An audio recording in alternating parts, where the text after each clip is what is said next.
Oi, meu nome é Carlos, eu sou do primeiro ADM e eu vou começar explicando a célula eucarionte animal.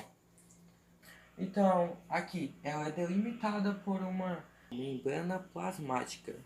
Essa membrana ela é feita principalmente por fosfolipídios e proteínas, por isso que é chamada de fosfoproteica.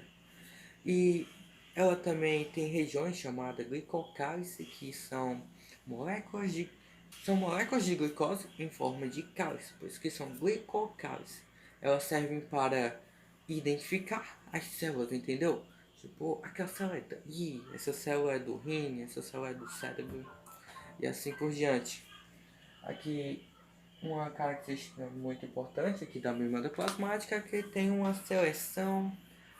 permeabilidade seletiva. Ela escolhe quem sai e quem entra por meio de endocitose, que pode se dividir em fagocitose e pinocitose. E ela também, ela também deixa sair ribossomos. Todas essas pintinhas aqui são ribossomos. Ela está espalhada em todo o citoplasma e a função delas é sintetizar proteínas.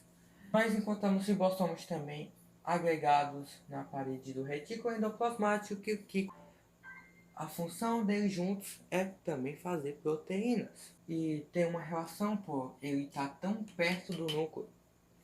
Aqui temos o núcleo. O núcleo ele é delimitado por uma membrana chamada caroteco, membrana nuclear ou envelope nuclear. Temos vários nomes. Ela guarda o DNA. Eu desenhei o DNA cromossômico, que é quando ela está em divisão, aí forma os cromossomos. Mas aqui, eu coloquei simplificado, que mostra o DNA em forma normal, sem estar em divisão nuclear, que é em cromatinas. Essa parte é eucromatina, essa parte é heterocromatina. Uma é mais densa do que a outra é mais fácil. Aqui temos o núcleo. O núcleo é feito de RNA ribossômico. Aqui temos o núcleo que é constituído por RNA ribossômico. Sem o RNA ribossômico, ele desaparece. Por isso que na divisão nuclear, na divisão celular, a gente não vê o núcleo, porque o DNA ele fica em cromátides, né? Ele fica bem condensado, não dá para acessar a informação para fazer RNA ribossômico. Então ele desaparece e dá para fazer a divisão normalmente. Aqui temos o retículo endoplasmático liso. Esse desenho meu ficou muito esquisito, não pareceu nem um pouco, mas eu fiz aqui embaixo que é mais ou menos assim. É uma característica que não é achatado, já esse aqui ele é mais achatado. A função dele é fazer ácidos graxos, também tem a função de diluir, eliminar moléculas tóxicas para a célula, para o nosso corpo, como álcool, droga. Por isso que ele é mais desenvolvido, ele é mais fácil visualizado na célula do fígado, porque o fígado ele serve para isso, então as células dele tem mais retículo endoplasmático liso é mais desenvolvido. Aqui temos o complexo de Golgi, ou complexo golgiense. Ele é um saco ambulante. Por que saco ambulante? Ele é uma organela membranosa. Ele tem a principal função em sacar substâncias e modificar proteínas. Por exemplo, a proteína ela é sintetizada aqui no retículo endoplasmático. Aí ela manda para cá por complexo de Golgi, que ele é ensacado ou modificado, se necessário, e é mandado para fora se a proteína for para fora. Se ela for para dentro, ela vem para cá e vem para o seu lugar que ela deve ter. Temos a mitocôndria. A principal função da mitocôndria é fazer energia ATP para nós, ATP para nossas células. Essa Essa organela é muito interessante porque ela se parece muito uma bactéria. Por causa dela que desenvolveu a tese endossimbiótica, que lá atrás uma bactéria entrou aqui e vive com a gente o tempo todo. Ela tem duas membranas, uma externa e uma interna. A interna fica todo forma mais ou menos um circuito aqui. Nela temos nessas partes aqui a gente chama de cristas, que é essa membrana mais compactada aqui. E nela, assim, banhada aqui como a nossa célula aqui, o citosol, a gente tem a matriz, que é tipo o líquido, onde anda aqui essas partes aqui, e a gente encontra várias outras enzimas. Ela também tem uma molécula de DNA que é semelhante à de uma bactéria, que é circular. Por isso que tem a tese da endossimbiótica. Aqui temos os ribossomos, aqui a membrana interna da mitocôndria. Nós temos os lisossomos está relacionado, a função dele é fazer a digestão nuclear, a digestão da célula. Uma substância entra aqui, ela fica em volta da membrana plasmática por causa da endocitose, pode ser um pinossomo aqui. Então, o lisossomo atua logo, né? Ela vai em contato com o pinossomo e entra no pinossomo e aí começa a fazer a digestão, a quebrar toda aquela substância e pegar o necessário. E o necessário para a célula, ela sai da membrana e vem para o seu lugar onde ela é necessária.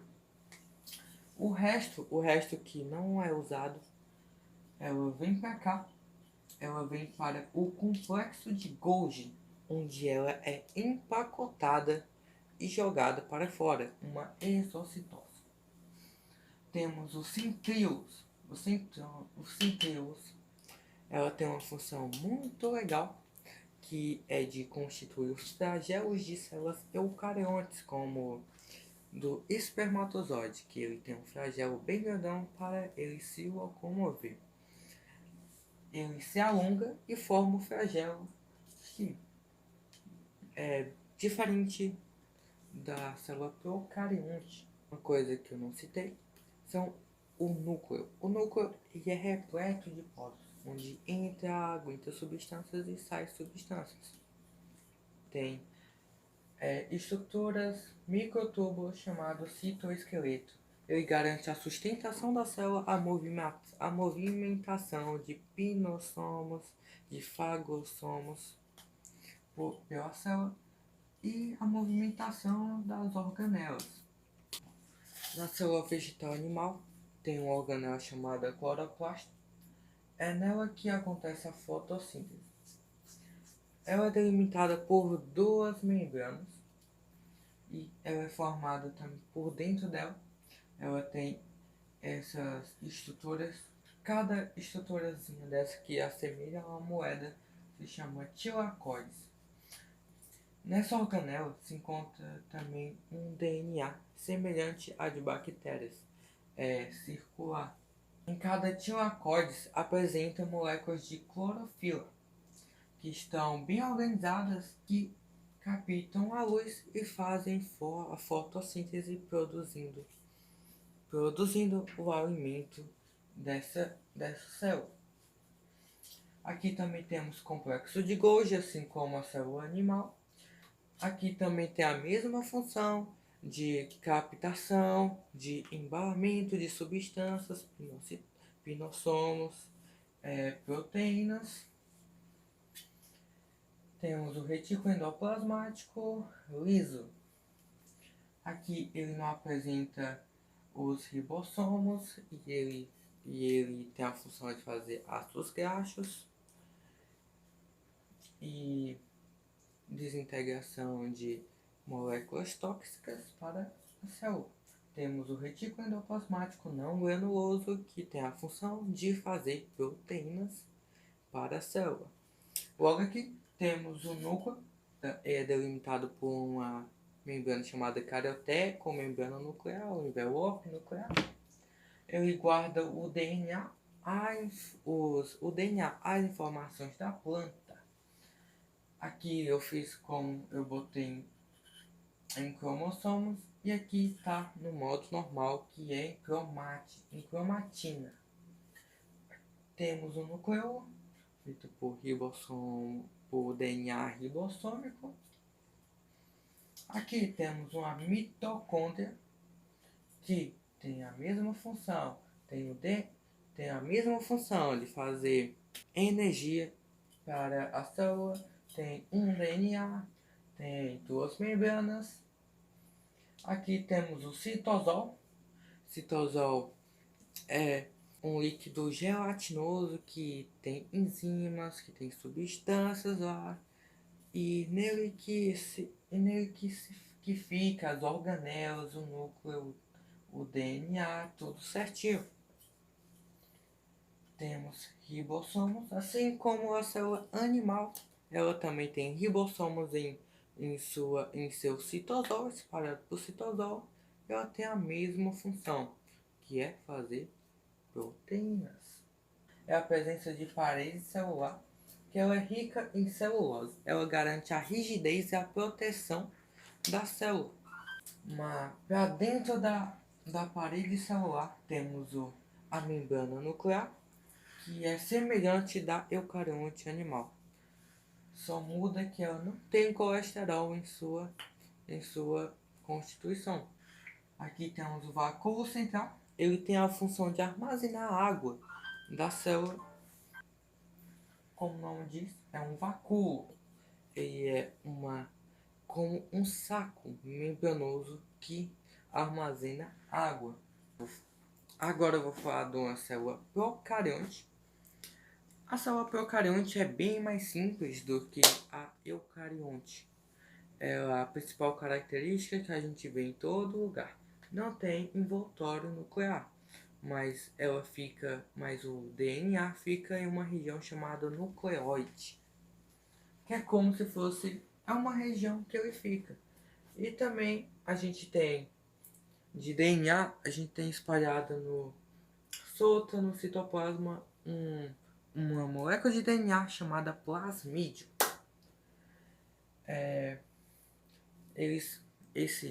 Isso aqui se chama flagelo para ter modificações no seu DNA.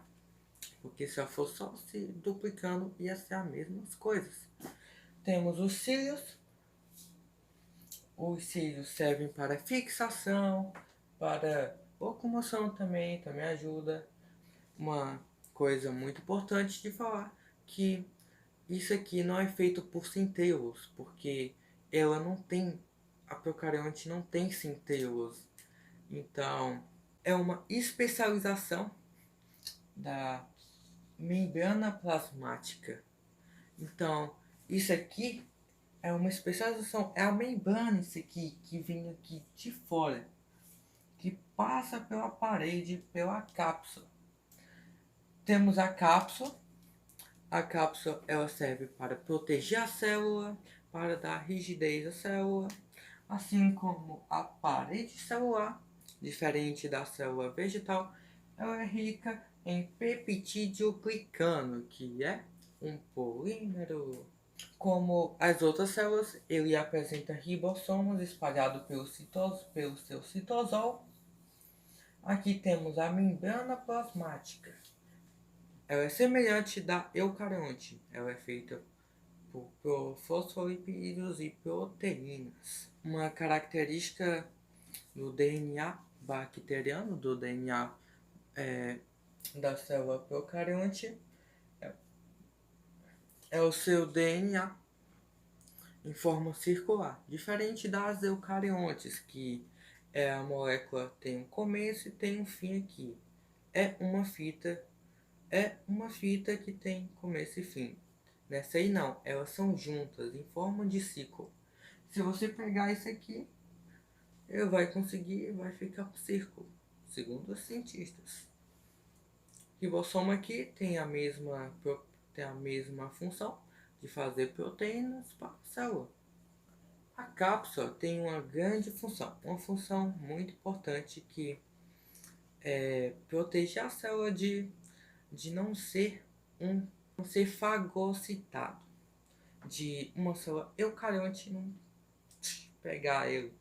Mas tem células tem células sanguíneas, a célula branca que pega ela, que serve exatamente para isso, para absorver ela e depois fazer a digestão nuclear com a digestão celular com o lisossoma.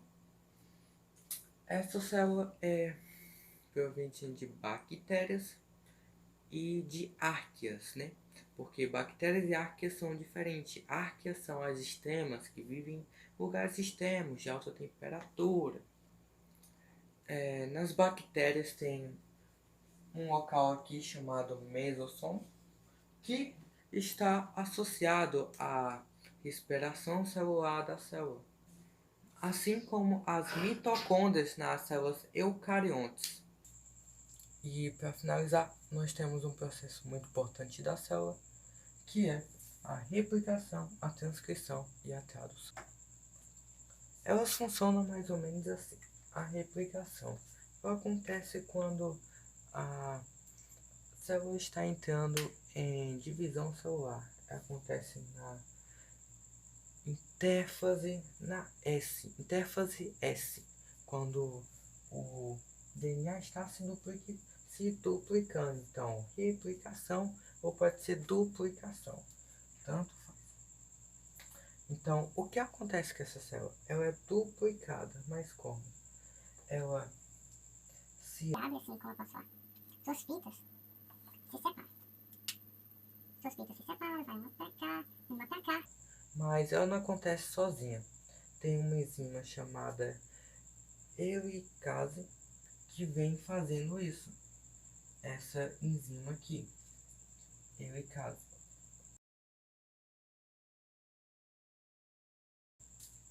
Essa enzima vai abrindo as fitas da molécula do DNA para que uma molécula chamada DNA polimerase, que é representada assim, ela é mais ou menos assim, como uma ferradura, ela venha constituindo o DNA. Mas o DNA, essa aqui é um pouco diferente. Por quê? Porque ela vai ter que... Ela só pode construir botando as bases nitrogenadas certinho, fazendo uma nova fita de 5 linhas a 3 linhas. No caso dessa é 3 linhas, 5 linhas. Então ela é mais difícil. Então a helicase vem abrindo e essa já fixa aqui. Essa também vem para cá, mas ela já vem para cima. Aí vem até o 3, para. Aí ela abre aqui e vem até o 3.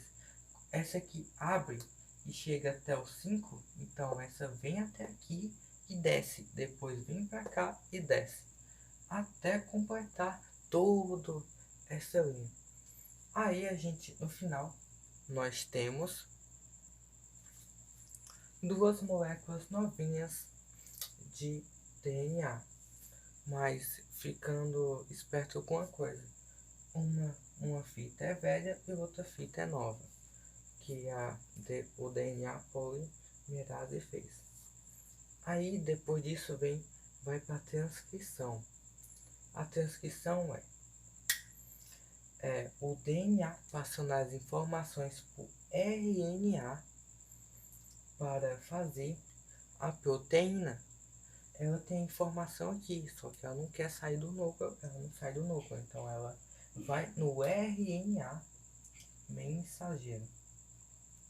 RNA mensagem, RNAM, que leva a informação de como fazer, para fazer essa, que vai até o ribossomo, vai até o retículo endoplasmático rugoso para fazer a proteína. Por isso que esse retículo é tão perto do núcleo. É uma explicação. Aí aqui vem a transcrição, é o seguinte, ela vai passar a informação dessa para cá. Só que nessa molécula nós temos timina com adenina, citosina com guanina e assim se vai.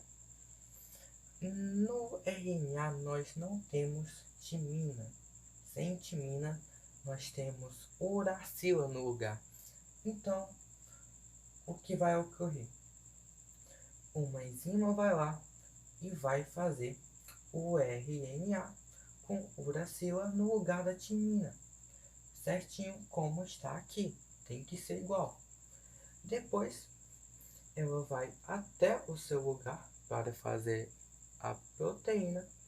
E ela tem que traduzir, traduzir isso aqui quer dizer o que? Para fazer que proteína? Nós temos várias proteínas.